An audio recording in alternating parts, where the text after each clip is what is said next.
Hello, this is the fourth video in using the library databases for your research project. We will be going into how to use SIRS Researcher. This video shows you how to use it through the on-campus link. If you're one of my students and you're using this for your online class in the comfort of your home or another learning environment besides the campus computers, whether you're on campus using your personal computer, you need to use off campus and have your library card with you. I'll be clicking on the link for on campus because that's how I am accessing things. You click on it, it will take you to ProQuest SIRS Researcher, which stands for Social Issues Researcher.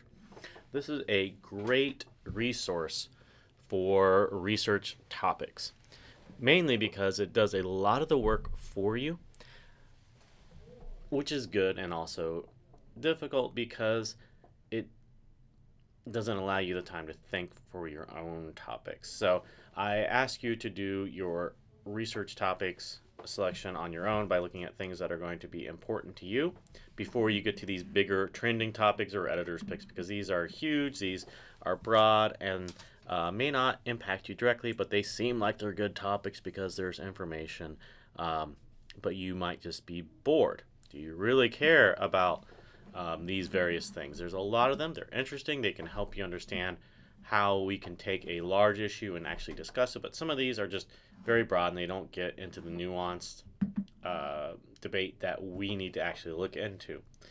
So if you're having trouble finding research topics, you're welcome to come into here. We can look at leading issues. There's all sorts of things, but if you scroll down, you can just click on all leading issues.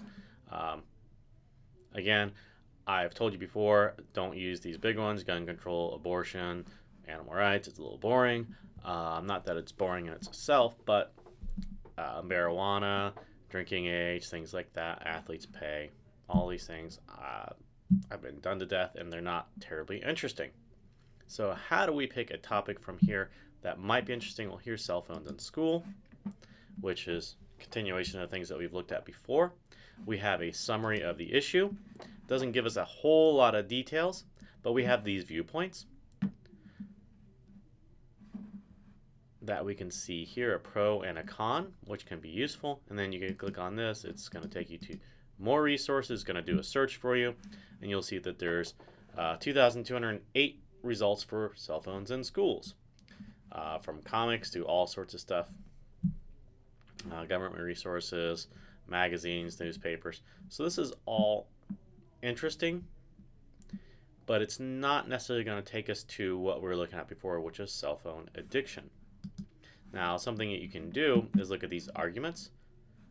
Cell phones have no place, is banning, what are they doing? So you can click on this, and it might provide you some information. It gives you a summary. It might lead you to other people and give you a good overview of the debates. Why isn't it an issue? Well, it lists several things as why people care. So that's good, but let's go ahead and just type in our cell phone addiction. As we've looked at before, you get 201 results. Could be changing your brain,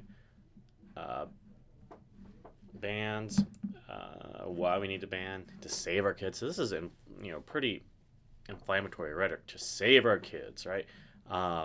Comparing it to tobacco, that's kind of interesting. Do we really think it's such a big deal? Here we have questions. So these are good things. They're very deliberative. They debate these topics. You can search by how recent they were, the type of source. This is looking at relevance. You can click on this. It's going to be the most recent. So here's one, what screens are doing to our kids from June, right? So you can click on this. You will have a summary, which is wonderful. We call it an abstract in academic search. Here we call it a summary. It gives you some basic information. So you can see the article is lengthy, which is great. So that tells us that there's some substance to it. There's also other keywords that you can look at, and you can related subjects that are useful. When we scroll back up, I'm sorry if that makes you sick. You can save this as a PDF, download it, or save it to your cloud. It also has the cite function, so you click on cite. It's going to say MLA 8. As I mentioned in one of the other videos, there are other versions of MLA. So you'll then copy this. It gives you the button to copy it. You'll go into your Word document. For your third source, you'll add that there. Again, it gives you the URL. Now, one of the things you'll notice as we look at these three different citations, this one has the access date. You do actually want that. This one does not have it, so I would recommend putting in the access date just so we know when it was accessed. Each of these citations, like this one says by, this is from Nexus Uni, this one should not have by in it. So you still have to understand a little bit about formatting. So it's actually last name, first name, so it should be Safker, Nicole, right?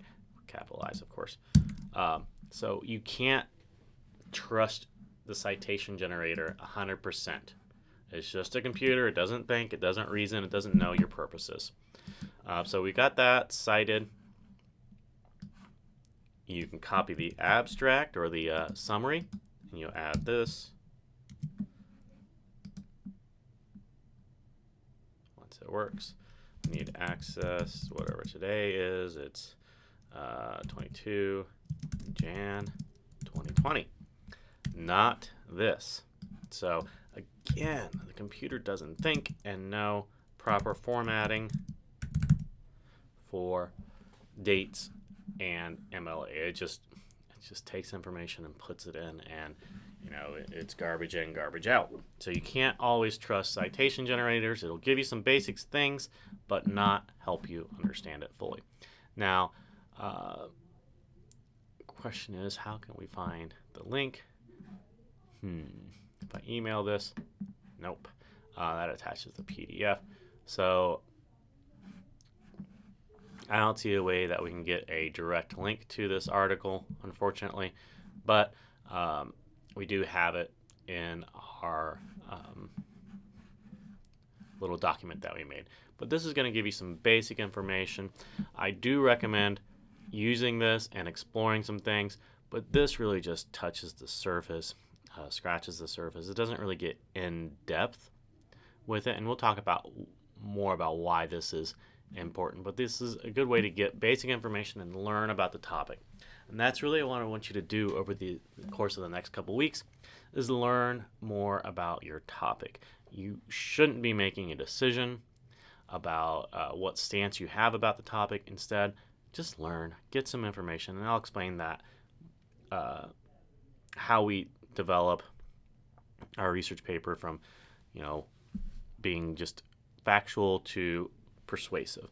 But it takes time, and I hope you trust the process. Anyway, so that is SIRS Researcher.